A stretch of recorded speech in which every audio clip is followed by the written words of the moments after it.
But let's get started. So hi, welcome to our Qlik Connect roundup for 2026. Just a few images to get you interested about the some of the sites and people we met over in Florida, myself and Dan. It was quite an interesting event. And yes, just my PowerPoint has just failed. There we go. Let's go again. There we are. So let's go through what we're going to go through today.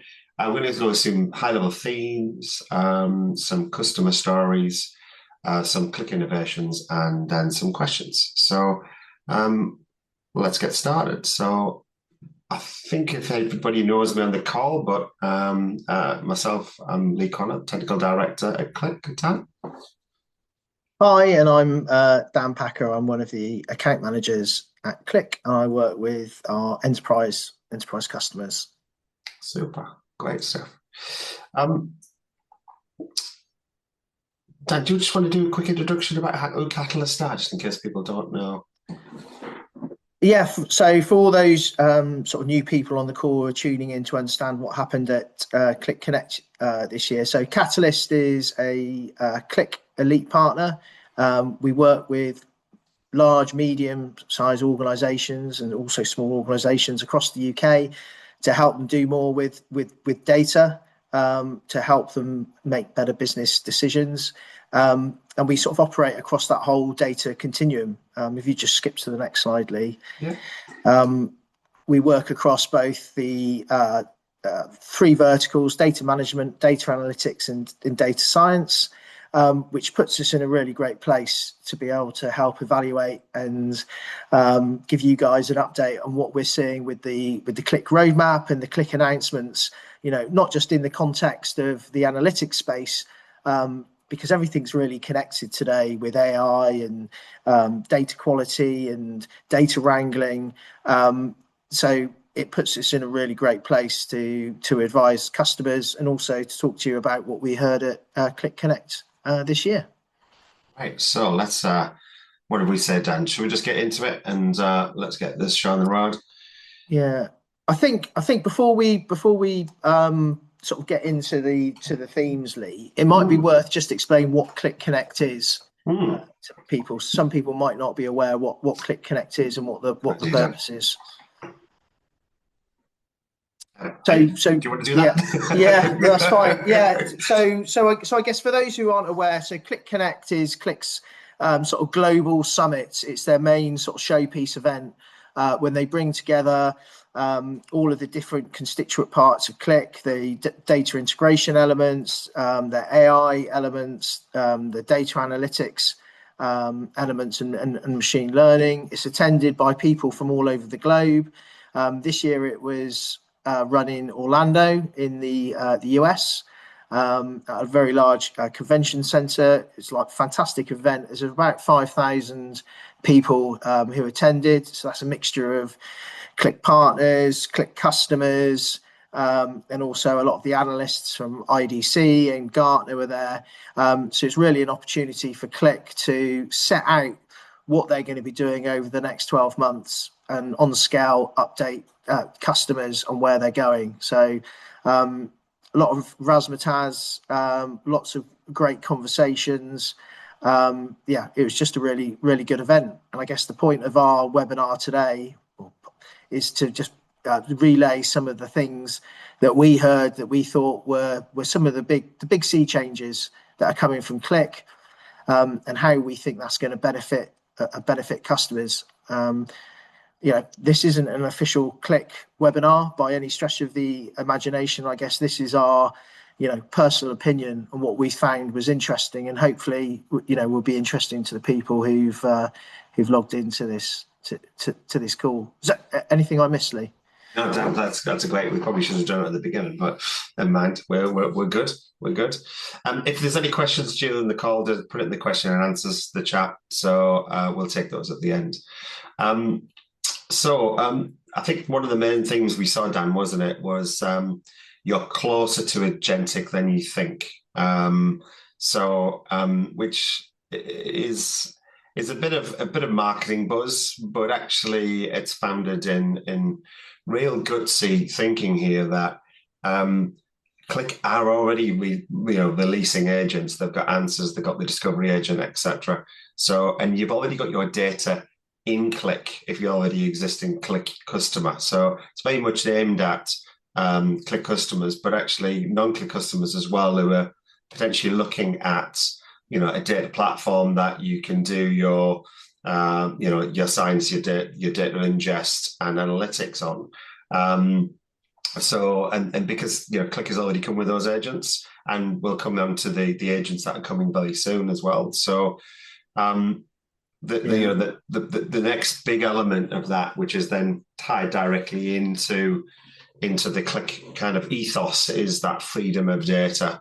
So once you've got your data into the Qlik platform, then you should be free to do whatever you want with it. There was a couple of vendors mentioned, Dan, that maybe lock you in a little bit more, and you struggle to get that data out. Yeah, I mean, I think those were the two key things from Mike Capone's sort of opening keynote was, you're closer than agentic than you think. There was a lot of talk about lots of companies are investing lots of money and time in trying to play catch up and develop an agentic AI strategy and almost building from the ground up. And I think Mike Capone's view was, from the customers that they've spoken to, if you use the building blocks that you've already got, you've already got data quality in Qlik Talent Cloud, you've already got curated data in a semantic layer in QVDs, you've got trusted data that you've been using in reports for years. That is like the golden type of data that you'd want to train agentic AI agents on.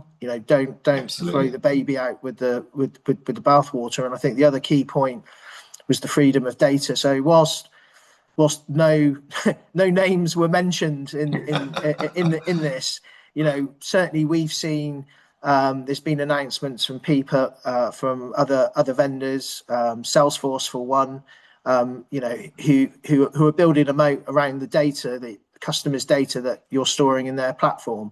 They're actively preventing you from taking out your data and using it to train LLMs on competitors' platforms.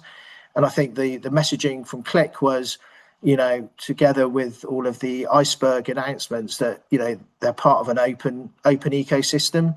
And your data is your data. You can either use capabilities within Qlik, or you can extract that data from Qlik and you can use that in other applications or in other LLMs.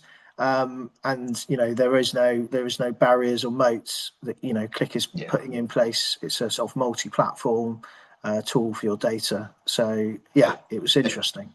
And Mike did say this. I put a little quote to the one side of the freedom of not being a hostage to your data. So I thought that was quite interesting. But that it was also interesting for the people who are Qlik users on the call. The power of Glare was also brought up and mentioned quite a few times, and we'll come on to why in that later on in the session. I think we're all familiar with agentic, using ChatGPT, of being able to talk to your data, talk to a bot, but being able to talk to your data platform is another level up. So not only just asking what my revenue is, what my profitability is, but can you do something for me? Can you create me a dashboard? Can you create me a pipeline? And that's very much the ethos of that agentic approach. We mentioned it again, just above that, cleaning your data, and this will be the main theme that we saw over and over again. Clean data means good AI, which means good decisions. Rubbish in, rubbish out. And again, the second comment there, it's from Mike, is the confidence of the AI. You can only have confidence in your AI when you've got confidence in your data quality in your data. Next one really of the main themes was the software release policy. So I think people are on the call who are Qlik Cloud users have seen that release Tuesday. I've seen the cadence, and it's great that these changes are happening very quick, or these releases are happening very quick. What they're going to do is not slow down those changes, but allow the releases to be a bit more documented and give you a bit more time to understand what those releases are going to be, and be more, be more upfront about those. I thought that was an interesting call. Back to the power of Glare about the MCP calls, and it's something I'd never really thought about is when you're using Claude, ChatGPT, Copilot, whatever entry point you're using, and you're interfacing with a data platform. The power of the brain, the way the Qlik engine works, allows the LLMs to access all of the data all of the time. Nothing's hidden. So what Qlik is saying is that ultimately it could be a cheaper option to use the Qlik engine, and sometimes by a factor of 10 cheaper, because you're not having to do multiple SQL-based queries where you're filtering and then refiltering and refiltering. That data is just always there with the multiple outer joins in the Qlik engine. So that was an interesting concept. If you don't follow that, then pick us up after the call and we can go through that. But yeah, you clickies on the call will understand the benefits of that. AWS European sovereignty. We're in a bit of a strange new world with geopolitical unrest, etc. AWS, as well as the other hyperscalers, are creating sovereign areas, and the European sovereign areas, AWS's latest release, and cloud will follow in their footsteps. So anybody who's in the European Union who cares about that sovereign data, which I think we all do, let's face it, that's interesting to know that Qlik is going to be hosting into that new sovereign AWS world very shortly. And the last one, we both thought this was a very interesting move, didn't we, Dan? A very astute move by Qlik is to essentially partner with ServiceNow. We see a global footprint of ServiceNow right across multiple different verticals and industries, etc. But what was your take on that, Dan? What was your take on that ServiceNow announcement? Yeah, I mean, I think it's a great partnership announcement from Qlik, and it really follows the theme of actionable analytics. If you're going to be deploying AI agents to monitor and make decisions on your data and to take action, then the action that you want to take, you want to be building into your existing business workflows. ServiceNow definitely is the leader in that sort of process and service workflow and ticketing systems. So, to being able to have a Qlik AI agent see something in the data, decide to take action, whether it's stock level is low and reordering is needed, by pushing that into the ServiceNow business framework. It then feeds into sort of the existing business processes, and it can be clicked in and it can be tracked. So yeah, it made absolute sense. And I think what was interesting as well, roughly around the same time as the ServiceNow partnership that Qlik announced, we're seeing other vendors like Snowflake as well form partnerships with ServiceNow. So it's definitely a wider trend that we're seeing across the industry. Yeah, it makes sense, doesn't it? Okay, so if those are the themes, let's get into a little bit more detail. So, what are the innovations? What's coming in Qlik Analytics more precisely? So, and when we're talking both Qlik on-prem as well as Qlik Cloud, but a lot of these will be predominantly Qlik Cloud deployments. A lot of agents. There's another few agents on the next slide as well, where we talk about more data integration elements. But the agents are coming thick and fast, as you would expect, like all the vendors are, and allowing you to essentially get the maximum out of the platform at speed. So one of the first ones, which was fairly obvious, I think, for us on the call face on the first two, really was Predict. So creating automatic predictions. So using Qlik Predict, we're doing it from answers. So in essence, you ask, what does my sales look like over the next 2 months into the future? it will go off and create an experiment, do the ML for you, and present back the findings on that experiment into a chart. So I think that's very interesting. Obviously, that takes time. There's not going to be an instant answer, but the fact that the agent can go away and come back to you. The automation agent, very excited to see that in action. But in essence, to automation to great, you can drag and drop if you've ever created an automation. So it's about creating workflows, creating meetings, sending emails. But imagine doing that just from a chatbot and creating that workflow without having any real technical knowledge of the automation itself and which box to drag into that interface. The analytics agent, wouldn't it be great if you could just modify your dashboard by chatting to the bot? What if you could change the theme, the coloring, the image, the logo, that kind of stuff? So, and I like this one. As someone said this to me, it's like no more dragging and dropping.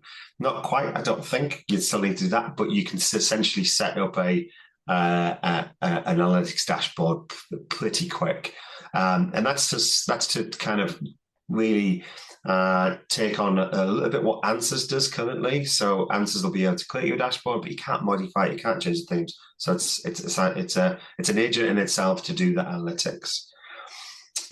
We've talked a lot on the themes about data quality, and you can't have good AI without good data. So guess what? We have a data quality stewardship agent. And I really do want to see this one because it apparently is going to detect and fix bad data automatically. So as data is getting pipelined in, it's going to look at that data, identify and either push that bad data out, or tell you about it, or potentially even fix it for you as well. So be interested to see what that agent does in reality. So quite a few agents there, and there's some more coming in the next slide. One of the things that the clickies are always asking about is, can you please give me a central place to put a master measure and dimensions? So the single semantic model essentially is a new interface. So it's very much a drag and drop interface to create the relationships that you're currently doing in script, and maybe you're using the data manager to do that. It's kind of a data manager plus, but more importantly, it will be hooked in directly into the data products. So once you create it once in a data product, you can reuse multiple times over multiple applications. So as a clicky, very excited about that. It's something from a central master measures and dimensions we've been asking for a long, long time. Goes without saying, MCP, if you're not using MCP and you're in cloud, please do shout.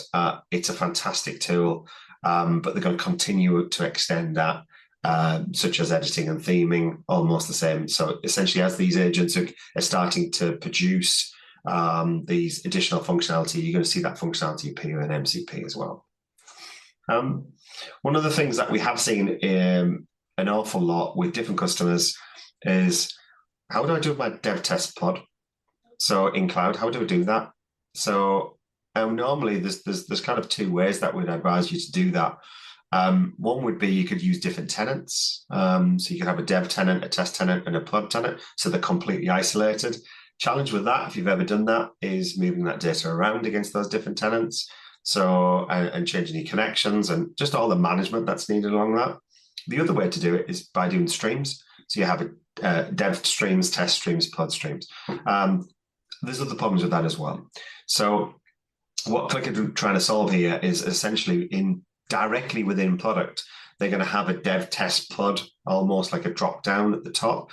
So you can automatically flick from one environment to another without having to re-ingest all your data, without having to set up different stream names, etc.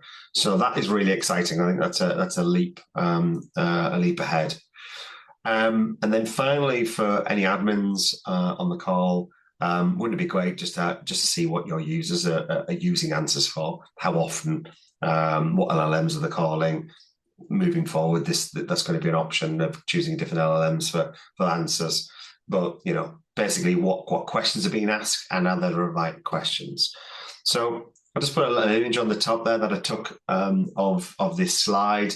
So, there's a lot of new agents coming, and we'll mention some of them here and some of them in the next slide. So any questions, please do stick them in the chat as we go. There's a lot to take in. There's a lot to change. So it was a good session. If we move from the analytics side of Qlik Cloud and then start to look at the more data engineering. So, there's more agents. These are both on both sides of the fence. So these are on the integration side as well as the analytics side. So you'll see these agents, if you are Qlik users, you'll understand that data products appear on both sides, data pipelines appear on both sides. So, but we're going to have agents that are going to be able to create, manage, and organize your catalog, your glossary. Wouldn't it be great if I could just automatically create my glossary and not have to create it from a chat? What if I could go back into my metadata and pull that out automatically? What if I could create data products just by a chatbot and have an agent to do that?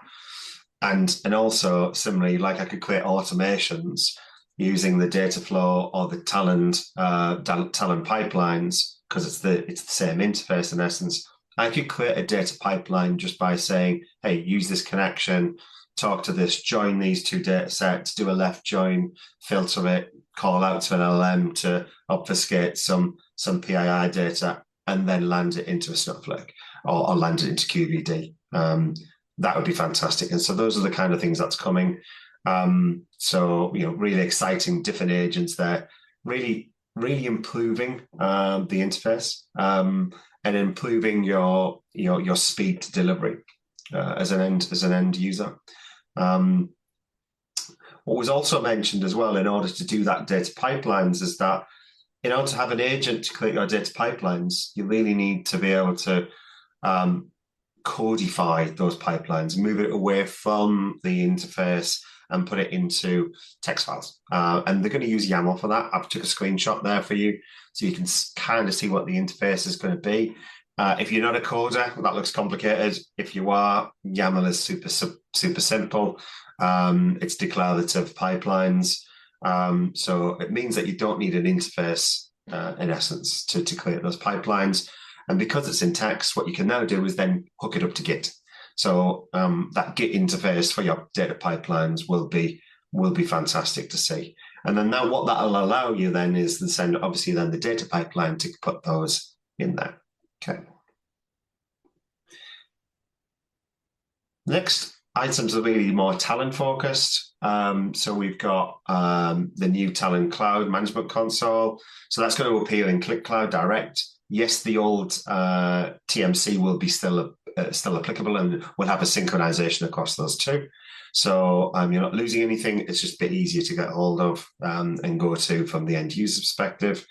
And this is the big one. This was kind of a big one if you are a Talent Studio user, an AI assistant to build your pipelines. So very similar to the data pipeline builder in the Qlik Cloud, but this is direct within Talent Studio itself. So to aid you and help you build those pipelines out and those data flows out. That is going to, I think that's going to be a game changer. It's what we're seeing in other products in the ecosystem as well. So it's going to increase your talent output significantly, Talent Studio output significantly. And the last one in talent that I saw that I've just done an image to the right is what they're calling agentic routes. So agentic routes are essentially building your own AI agents directly within the Talent Studio. So we all know that Talent Studio is very good at what it does.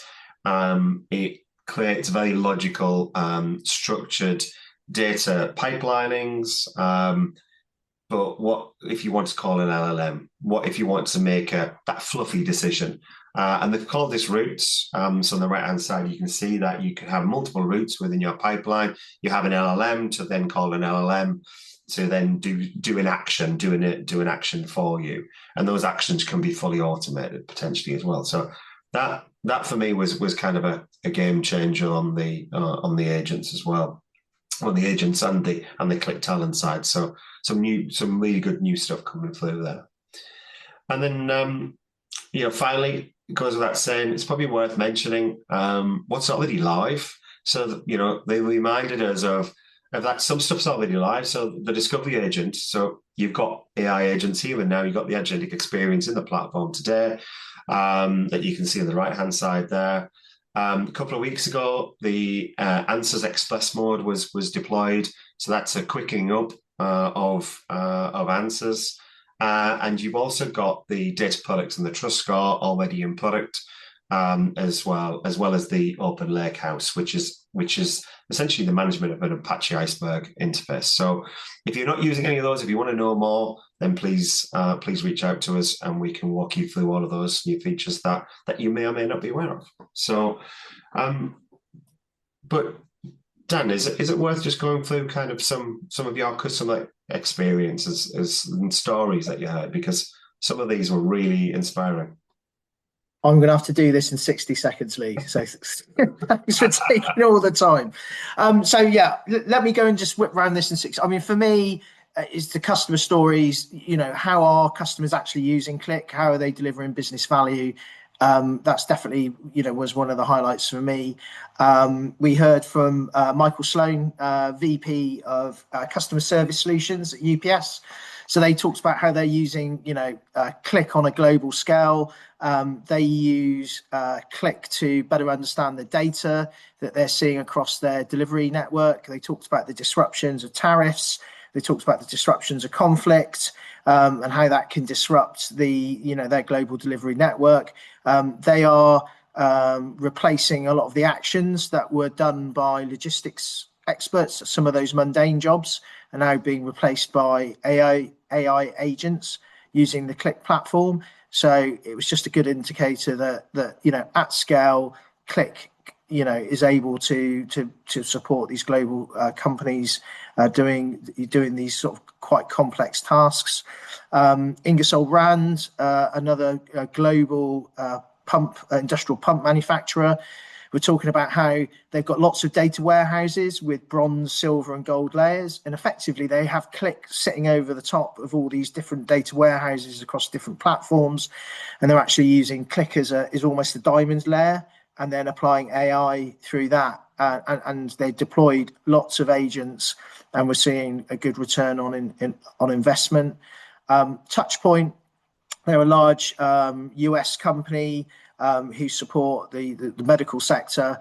They deployed a chatbot using Qlik with all of the sort of processes and procedure documents, recipes. They supply a lot of cooks and catering into the medical sector. I think in the first month that it was released, they had like 1,500 questions asked.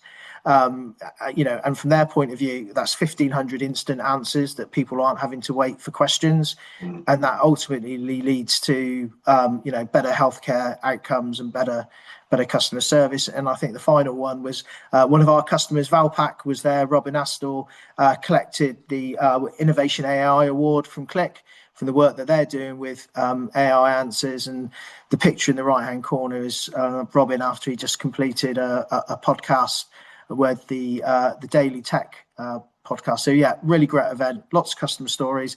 I could talk probably about 10 minutes about all of the things I heard from those customers, but I think we're pretty close on time. Yeah, we are. So I've got a couple of questions that you'll very quickly answer. So the first one was timelines of all these releases. A lot of this is going to come this half of the year, so in the next 3 or 4 months. The talent stuff is going to come second half of the year. This is the calendar year, so which aligns with the Qlik year. The next item is on the next question. Out of everything in Qlik Connect, what's the one change customers should pay attention to in the next 6 to 12 months? Very much AI in using those agentic to make yourselves more efficient.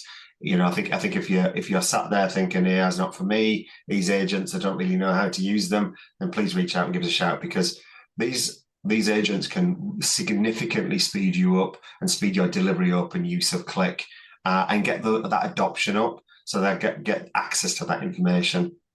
And I think that's all the questions we've got time for, I'm afraid. So the other questions that we've got, I will answer directly. But please reach out to either myself or Dan on LinkedIn. Barcode's at the bottom. This will be recorded and put onto YouTube, so please share it. And thank you for your time, guys.